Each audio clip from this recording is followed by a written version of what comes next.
ആലപ്പുഴ കായലിന് നടുവിൽ തുറന്ന വേദിയിൽ വിവാഹം. വിനോദസഞ്ചാരികളുടെ ഇഷ്ടകേന്ദ്രമായ കൈനഗിരി വട്ടക്കായലിലാണ് വധൂവരന്മാർക്കായി കതിർമണ്ഡപം ഒരുങ്ങിയത്. കഴിഞ്ഞ ആഴ്ച നടന്ന വിവാഹത്തിന്റെ ചിത്രങ്ങൾ ടൂറിസം മന്ത്രി PM മുഹമ്മദ് റിയാസ് സാമൂഹിക മാധ്യമങ്ങളിൽ പങ്കുവച്ചിട്ടുണ്ട്. നിരവധി വിവാഹങ്ങൾ ഇതിനു മുൻപ് ഹൗസ് ബോട്ടുകളിൽ നടന്നിട്ടുണ്ടെങ്കിലും കായലിന് നടുവിൽ വച്ച് വരണമാല്യം ചാർത്തുന്നത് ആദ്യമായാണ്.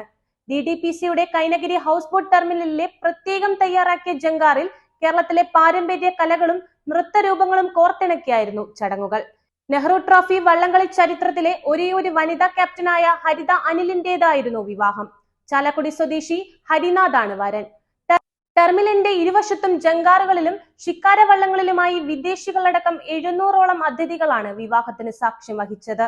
വഞ്ചിപ്പാട്ടിന്റെയും കലാരൂപങ്ങളുടെയും അകമ്പടിയിലാണ് വധൂവരന്മാർ മണ്ഡപത്തിലേക്ക് എത്തിയത്. ഡൽഹി പോലീസിൽ സീനിയർ ഫോറൻസിക് സയന്റിസ്റ്റായ ഹരിത നെഹ്റു ട്രോഫി വള്ളംകളിയുടെ ചരിത്രത്തിലെ ഏക വനിതാ ക്യാപ്റ്റനാണ്. ഹരിതയുടെ അപേക്ഷയിൽ ജില്ലാ കളക്ടറുടെ പ്രത്യേക അനുമതിയോടെയാണ് വിവാഹം നടന്നത്. ഹരിതയ്ക്കും ഹരിനാഥിനും എല്ലാവിധ ആശംസകളും നേരുന്നതായി മന്ത്രി PM മുഹമ്മദ് റിയാസ് സാമൂഹിക മാധ്യമത്തിൽ കുറിച്ചു. കൈനഗിരി ഹൗസ് ബോട്ട് ടെർമിനൽ ഭാവിയിലും വിവാഹങ്ങൾക്കായി വിട്ടു നൽകാൻ പദ്ധതിയുള്ളതായി ടൂറിസം വകുപ്പ് അധികൃതർ വ്യക്തമാക്കി.